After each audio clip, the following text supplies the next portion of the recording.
In the movies, when that happens, something bad is about to happen.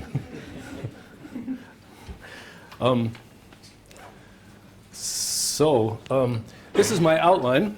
So I'm just going to talk about arithmetic quotients, a little bit about their geometry, and then I'm going to say something about Eisenstein series and the analysis on arithmetic quotients.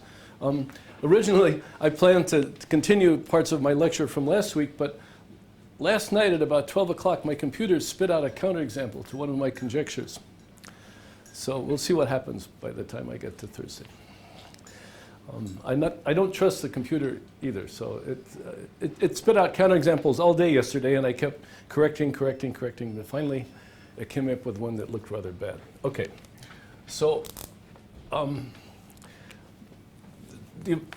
most of what today will be spent on just sort of these two parts and some of this. And part of my intention, in fact, is to explain Arthur's truncation theory, which is not so well known, and actually is extremely beautiful in a way. And I'll try to do a very slow exposition. It's not, and I'm not going to prove a thing. That was Joseph's suggestion. So let me begin by talking about the partition of arithmetic quotients. And I'll start with SL2. So we take, in this case, we'll take gamma equals SL2Z. And x is equal to the upper half plane. And in this case, we have a fundamental domain.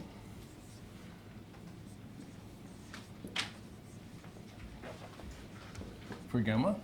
This is a little bit of a complicated region, but what's really nice about this region, and absolutely crucial for the theory of automorphic forms, is that if I take a slice at y equals 1, and I define in general hy equals x plus iy such that y is greater than capital Y, then gamma intersect p, if you follow my notation, p is a parabolic subgroup fixing infinity in this case. This injects into h modulo gamma.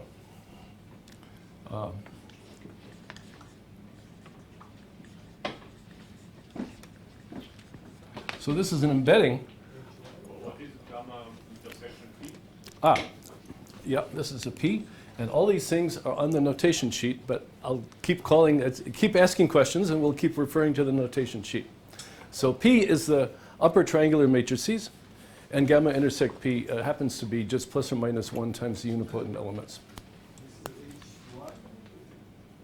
formula is H or? 4.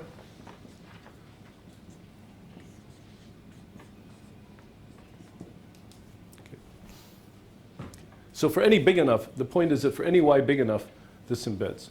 And that actually is, in a sense, the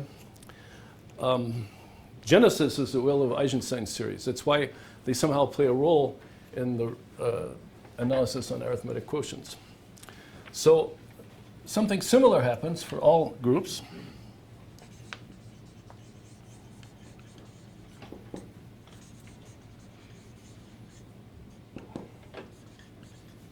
As you can see, my handwriting is terrible.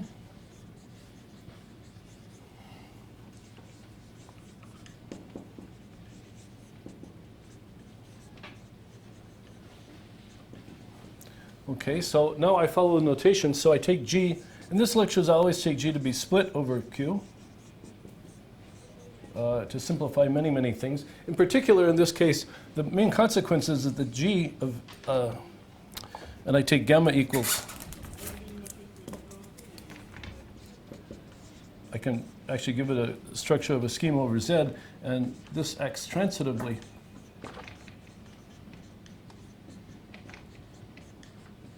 on all flag manifolds, rational P's. So in this case, the space of gamma modulo G becomes, this is what the partition is, becomes a union of spaces GP, G I'll call them,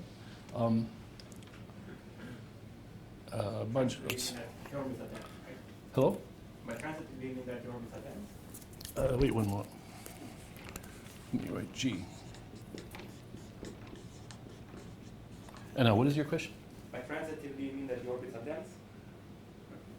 I think You mean the rational points and G? No, it's these are the rational points. So if you want, so right.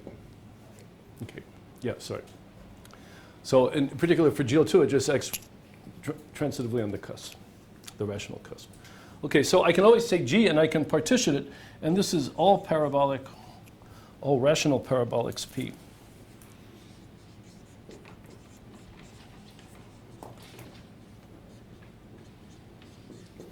Okay. Okay. And with the property that gamma intersect P, modulo P, GP. Okay. Is anybody here familiar with this? I never know what people know about the global theory of automorphic forms.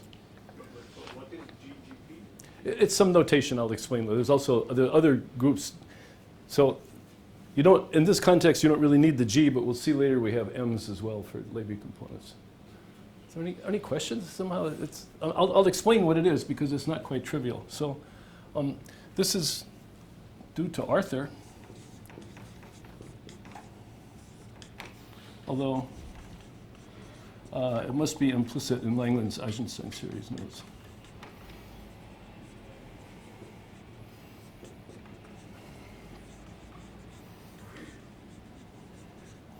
Okay. Okay. Is it canonical decomposition or it depends on some choice of some parameter? Hmm? Is it canonical decomposition or it depends on choice of Under these circumstances, it's canonical.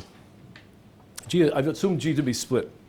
And so I can always choose, I can get a, I've explained, I can get a parameter family, but actually as long as G is split, there's a canonical decomposition. So there's a maximal, for G split, there's a unique maximal.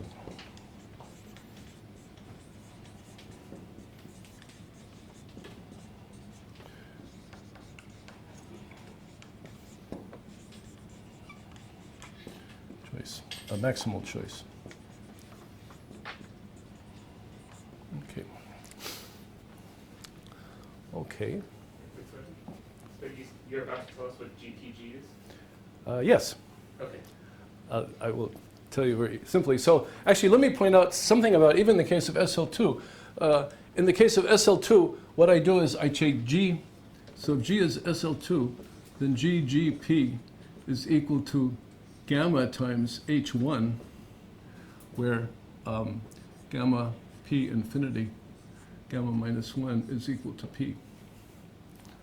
Okay, so that, for example, what gamma does is it takes this and it takes it into some other circles. So what you get, so the GPs in this case are a whole bunch of circles. And then all the circles that fit in, and so on and so on and so on. So there's a slight technical problem, which I don't actually, it shouldn't bother me, but it does. There's no intrinsic characterization of each one of these circles in some sense. You choose a parabolic, and you choose one that works for that, and then you just transform it by gammas. And that gives you the partition. And that's, in general, that's what happens in general. So I can describe what happens in general. So, yeah. So I take G arbitrary, and I take P included in G, a parabolic subgroup.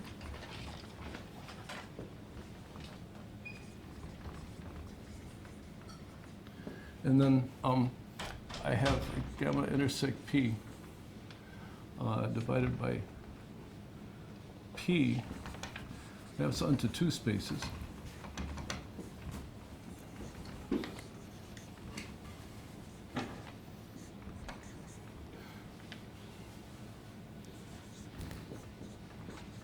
So I can map my P quotient. So the point is, so the partition is really a partition of X. And X is a symmetric space. And you might be bothered by the fact that I have to fix a K in order to get a, so first of all, what I really do is I fix a partition of X, and then by identifying X with G mod K, I get a partition of G. And that turns out to be a natural thing to do, and something a little more natural than is apparent, because as I point out on my notation, there's sort of choosing K and choosing gamma are equivalent in some sense. Gamma, G is split over Z, or split over Q, and that means it's determined by Chevalier basis. The Chevalier basis comes from an involution, and an involution gives you K, and then the Chevalier basis gives you gamma. So in some sense, K and gamma or what I call compatible. Okay, so first we choose a partition of X, the symmetric space, and then X is also equal to P modulo P intersect K. So it suffices to partition P in such a way that it's invariant on the right under K. Now, my P quotient gamma intersect P maps onto two factors. In some sense, P mod n is approximately equal to the product of these two things. This denotes the connected component. And so my AP, this has a factor, so here's A, and then associated to P is a cone in here. And now I proceed by induction. So, and I divide this by, I'll call this M star, which is basically AP. So this is a semi-simple symmetric space. And over here I have my A factor. I take the inverse image of the intersect of this acute cone, and assuming I proceed by induction, this is a semi-simple space of smaller dimension. And so I take, so GP is equal to the intersection of inverse image of this times inverse image of M. So it's an inductive procedure. If you're looking for the minimal parabolic, for example, if I look at the piece corresponding to the A minimal parabolic, it's just the inverse image of this, because M in that case is just the identity. So it's kind of a funny construction. As I say, I never know what people know or don't know about this. Guy, ask a question. Il n'y a pas de question. So Yes, Marty, in keep the going. SL2 case, so- You're doing great. I don't know. So in the SL2 case, I'm not even sure what's. Yeah, in the SL2 case, I start by taking this upper fundamental domain, and then I apply SL2Z. Sure, you get the fourth circle, and I'm all good with that. But then somehow. So here's, yeah, so these are all the different P's. This is P, P, P, and then what's left over is this.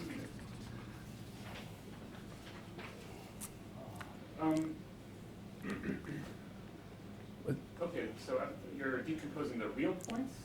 Or when you, I mean, also I'm a little confused because there's like real points, there's rational points bouncing around in the same. But I'm now looking at the symmetric space. As I say, it's K invariant. My partition is K invariant, so I'm looking at the symmetric space. This is the symmetric space. I'm partitioning the symmetric space into pieces parametrized by parabolic subgroups. The Okay, so- parabolic subgroup here is G.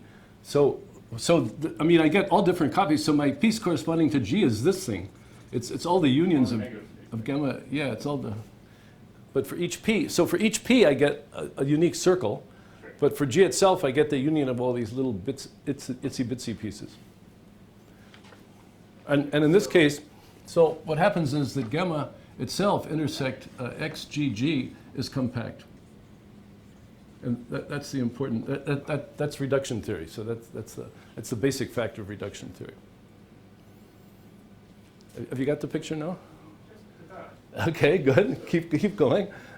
So in general, the simplest way to define the construction is to go by induction. So I start with SL2, and then I also start with the fact that I know what happens on the minimal parabolic. I'm just taking the inverse image of this thing.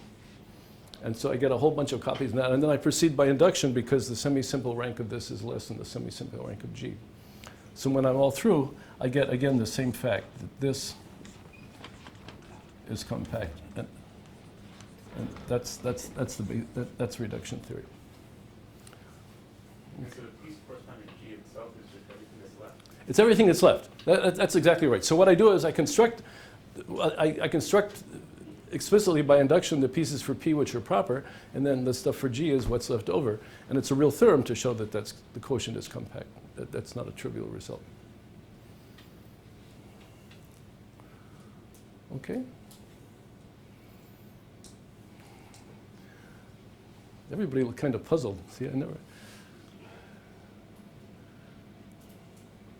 Okay? So this one is, sorry. So Yeah. the cone, by using the cone in the exponential map, that's where the number 1 is coming from over there. Yeah, the cone is so this is my cone. Everything projects onto this.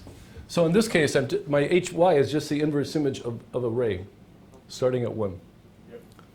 Okay, and that gives me the piece. And that gives me the piece for the minimal parabolic. Again, the same thing happens in general. I take my minimal parabolic, and it's n times the inverse image of my minimal parabolic is equal to n times a, and there's no k component, so to speak. So I take the n invariant piece, and then I take the inverse image of the cone here, and that gives me xpg.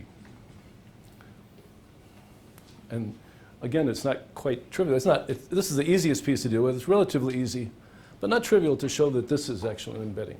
And what's special about the split group here is that I chose, this is a cone with starts at the origin. What is the relation of big Y and this decomposition? Because this is P mod, I can identify the upper half plane with P mod SO2. So my projection onto here is this is an orbit of A. The orbit of A goes like this.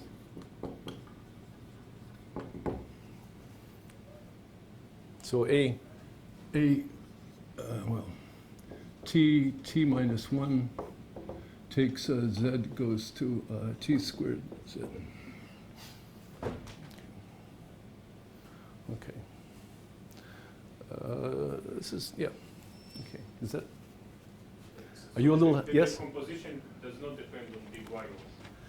But I can do that. So here I take y equals 1, but now over here, what I can do is if I can parameterize the thing. Everything starts off with AP minimal. I can take a point here, t, and this replaces y. So for each t in the positive cone, I can do something similar. It gets this a little more complicated. In general, I'm going to do division into pieces like this, something like that. Okay. And that's important in Arthur's analysis. It's very important to know that you have this parameter t, which he slides up and down to get different properties. So, okay, so that's 2 people who are asking questions. That's very good. Ofer, do you have any questions? I think you should ask a question. Well, I just want to verify, what's the sub-index on the right-hand side of the definition of Here? GP? Here? All the way down. M. Oh, yeah, I have, so I told you I have notation. So each group gives me a partition corresponding to parabolics in M, but there's also, it turns out there's a whole hierarchy of double indices that I'm sort of skipping a little bit. But in other words, I have this partition, but the partition is by pieces which are themselves partitions and so on. It's an inductive procedure. P. So M is the... No, this is a different P. This P will be a P and M. So, smaller. yeah, it'll be an M and therefore smaller than the one in, there's a relation between them. I'm trying not to, okay. Okay, so now, Bill, you yes. said that for G you took what's left, Yes. but don't you have to close it? Why should I close it? It's closed. Actually, all the pieces I'm taking away are sort of semi-closed. I'll give an analogy. The piece, in the end, the piece that's corresponding G is closed. Okay. I told it's extremely important. Well, not important, but you get into serious trouble by notation if you. Okay. Okay. Okay. So now, I'll make some extra comments on this. So. This partition is actually extremely important in Arthur, but it's mostly important because of where it occurs in truncation. But let me say a little bit about it, because I think there are some interesting questions. So first of all, this is the simplest way to see this intuitively is to use the Sataki compactification. So Sataki takes a symmetric space, and he embeds it in the space he calls, I forget, maybe this. And this is a union of xp for p rational parabolic. Okay, and he gets these by representations.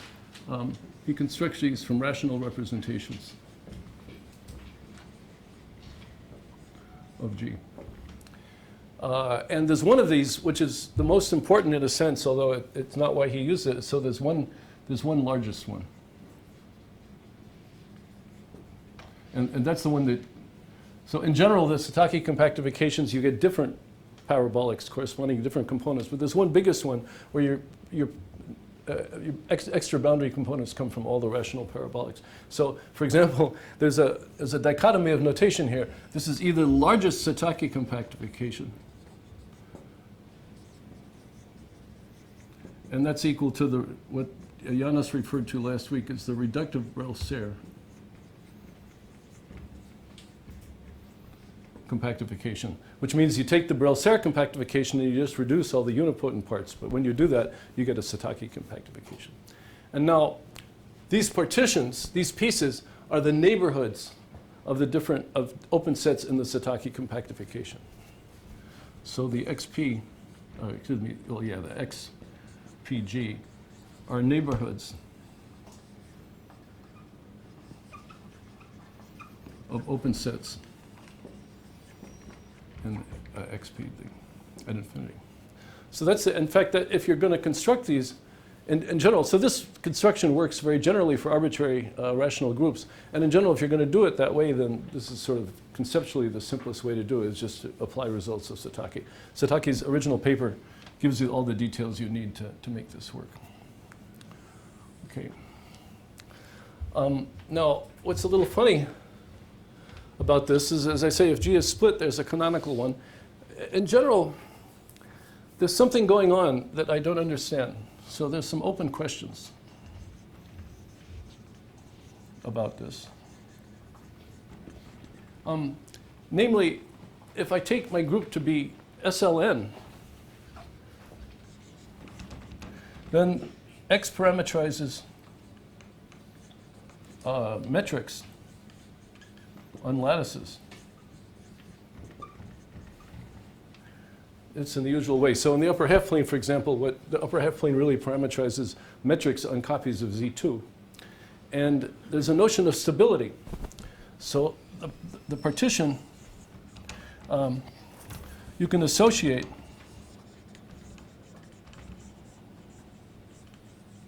to each metric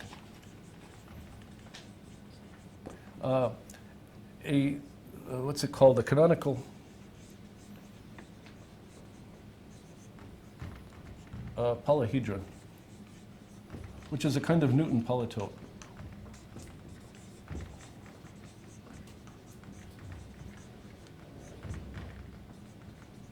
And so you get in this way and this works for SLN, it works for SP2N, it works for groups, orthogonal groups.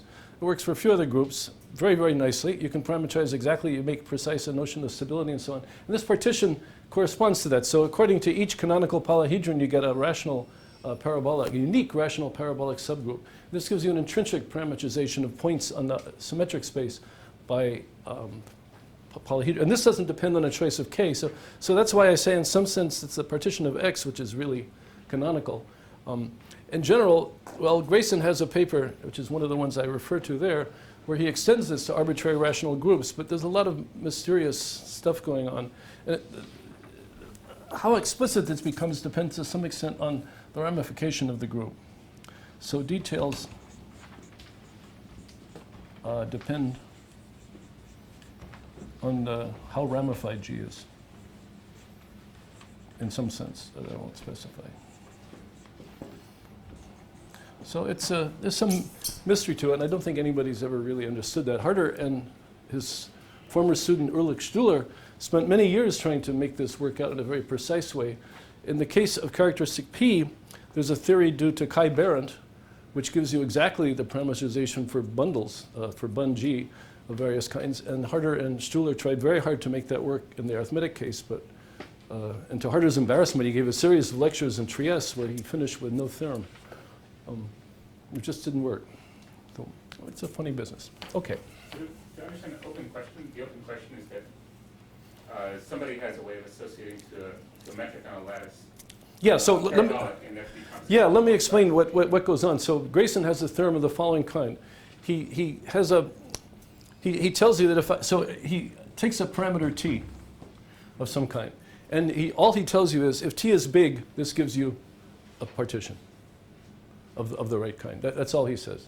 And it's extremely vague. He's quoting a result of a TN bot, no less, who were working with Bungie over the complex numbers to get that. But where t is and what it has to do with something, it's not clear. What is clear is if you look at the examples for the orthogonal group, that it's somehow t depends on the ramification of the group, the discriminant of the quadratic form.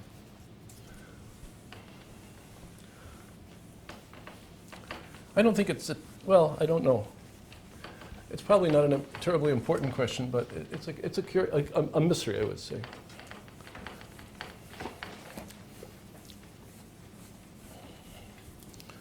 Okay. Okay. Okay, now I'll go on to truncation.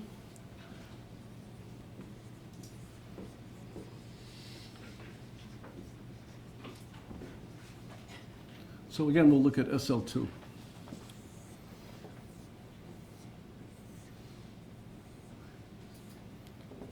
Okay. So now, if I take a function, again, I'll be kind of vague, because sometimes I want it to be a distribution, sometimes not. If I take a function on h, and I take y, this, then I define its truncation, lambda y of f, is equal to the constant term of f if x plus iy, well, in the region hy, and equals 0 outside. But in doing this, I'm being a little vague. So what I should really do is I define this on this space, and I take this function and I make it gamma invariant. So what I do is I take my function f, and first of all, I'm up to its constant term, which is equal to, in this case, 0 to 1 of f of x plus iy dx. And then I take f goes to the function, well, sorry, let me call this cy on hy. And then I take my function cy of f, and I make the gamma, I make the so-called Eisenstein series cy of f. And I'll call this the true cy of f. And now it's made gamma invariant, so it's a function on this. So, but now I consider, it's sort of, intuitively what happens is you assume this is a subset of the arithmetic quotient, and you just take your function to be the constant term on this part. So your function is assumed to be invariant under... Yeah, that's right. So there's some mild technical conditioning, but it's the same problem as before. I take this constant term, and I want to make a gamma invariant, so I just take the sum overall. But I mean, a constant term has to make sense. So the function had better be, in this case, periodic or something. Oh, it's a function on sorry. Yeah. It's a function on gamma, h quotient gamma. But the full quotient, not just gamma infinity. Yeah. I take the function on, okay. Okay, and then, Lucas says on these functions. see? Sure, take for functions only. Okay, because as you say, I can't chop off distributions. Okay. But just in saying that functions on H will come to functions on H will come, that's important. Yes. Okay, so the point is, the point of the partition is that this function is not just locally finite, but it's locally a singleton, right? Because all these domains are completely disjoint. So when I take this sum here, it's a finite sum.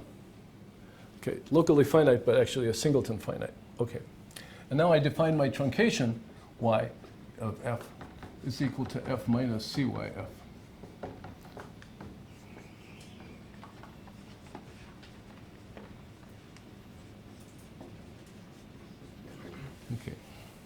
Okay. So basically, I take my function, I just chop away the constant term. For a single pair bond. No, I chop it, it's everywhere.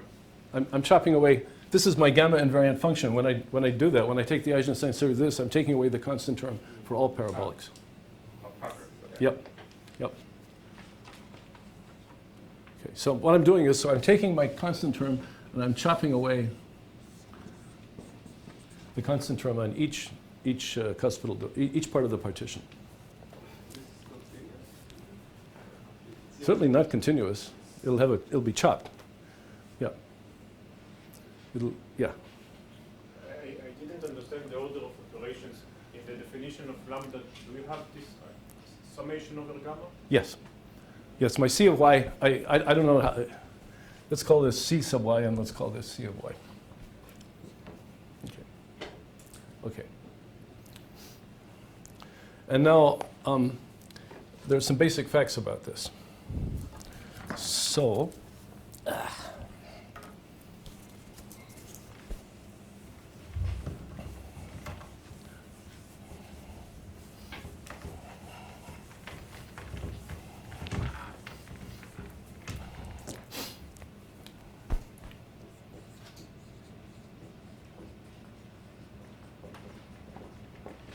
so the first is, the sum makes sense of the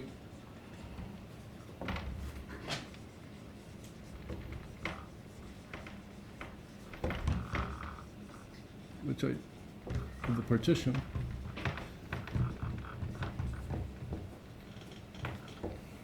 second of all, it's orthogonal. F equals CYF plus lambda YF is an orthogonal decomposition.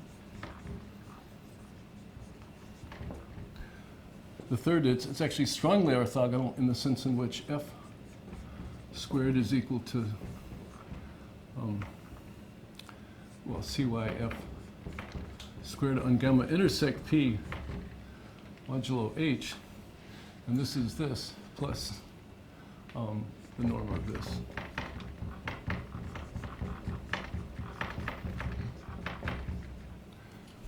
Fourth, F, well, under mild conditions,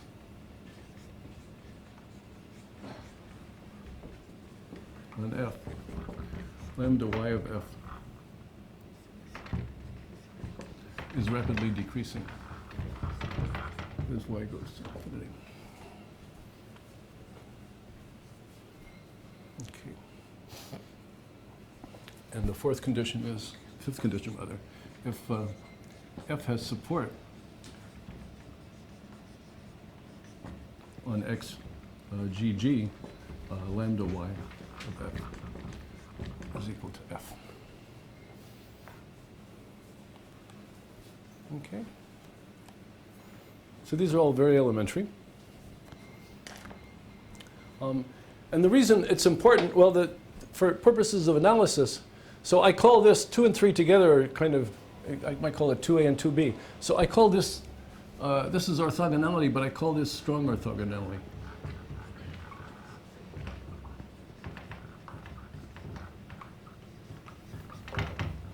Because it not only says it's an orthogonal decomposition, but it gives you an explicit way of evaluating the stuff you're chopping away in terms of the parabolic subgroups, domains in the parabolic subgroup.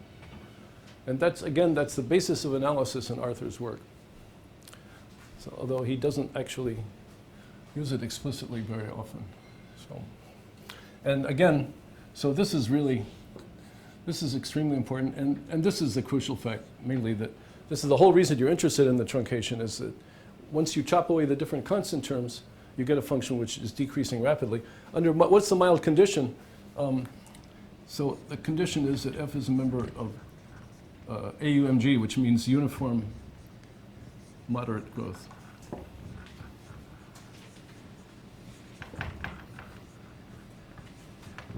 Which means that all Rxf equals norm for a fixed n. And there's some bound on F that's satisfied by all of its derivatives.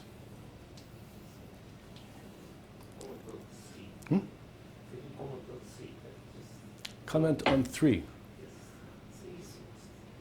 What would you like me to say about it?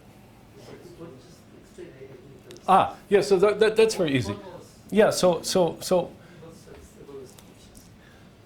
what is C bar is the function on the C bar is just the function on this. So that's a function. This is a function on HY, and gamma intersect P stabilizes that. So I can look at this. So and F is invariant under this. So my CYF is a function on this. And now this space is not quite the same. So in general, what happens is I'm looking at gamma intersect P modulo NP modulo G. And my norm on the constant, the norm on the stuff I'm truncating is the norm on this, which is different from the norm on the face of it. It's different from the norm on this. Well, that just says that's the second term is just, there's nothing else I can do. It's a function on G mod gamma, and I take its L2 norm on G mod gamma. But in general, as we'll see, what's going to happen is that you're going to get a sum of pieces parameterized by parabolic conjugate classes, and the norms will be the ones corresponding to them. Okay. Okay. Okay. So in essence, you're saying that Cy of F has the same norm on G of gamma and Yes. H. Yes, and that's not. It's easy to see. Yeah, it's not a subtle fact. But in higher rank, it becomes more tricky. For SL2, it's trivial. For higher rank, it becomes a very interesting fact. It can be proved by induction. Okay. Okay.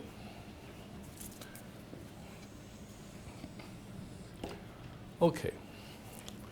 Now, there's a part of my outline I left out.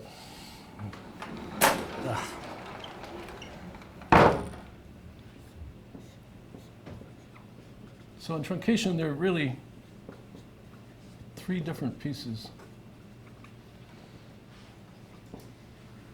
The camera is going to have trouble reading this, but we'll let it go.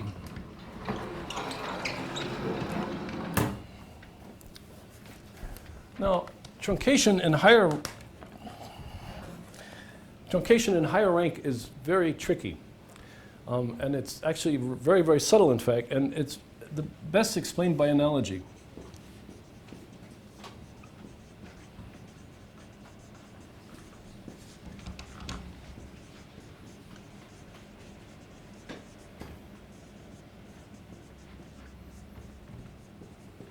So I'm going to look at Euclidean space.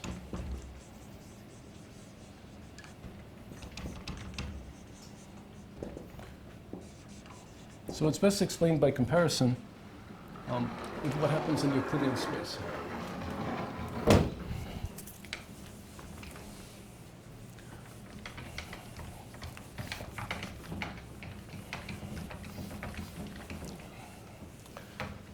So let's take a convex body in Rn. And now I want to take a function. So in this case, function, well, I'll call it C of t of f, is f just restricted to C. So that's my truncation in Euclidean space according to convex bodies. Now, this is fine. There's no real problem with it, except that there's a beautiful theorem in analysis to, I'm not quite sure, maybe a Japanese named Ishida, or maybe Briand or Verne. I just don't know. There's a whole sequence of papers talking about such things.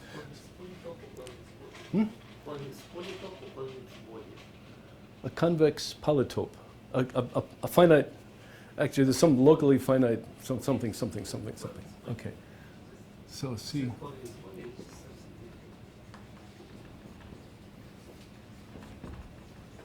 Okay. So if I take a region, I think I can use colors. A minute.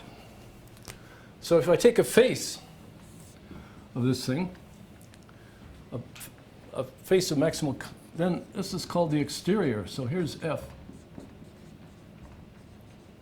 This is the exterior of F. And if I take another face, here's F1, here's F2, this is exterior of F1, exterior of F2, then the exterior of F1 intersect F2 is equal to the exterior of F1 intersect the exterior of F2. And by convention, the exterior of C is just all of Rn. And then there's a very simple theorem which says that the characteristic function of C is equal to a sum over all faces minus 1 to the codim of F times the characteristic function of the exterior of F. So this is symbol for exterior, and then this is this. Okay, and this is useful in all kinds of analysis. For example, it's used by Briand, I think, maybe the first one to do that. You should consider the empty face also. Hmm? You should consider empty face. So how did I take the sum over the faces. the way you define all these functions are supported outside of C? No, it's the C itself.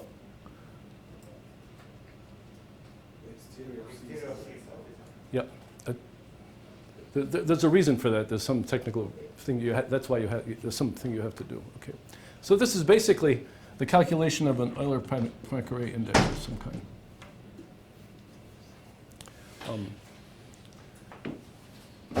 That's what it is. Okay. So now, for example, this is used by Briand.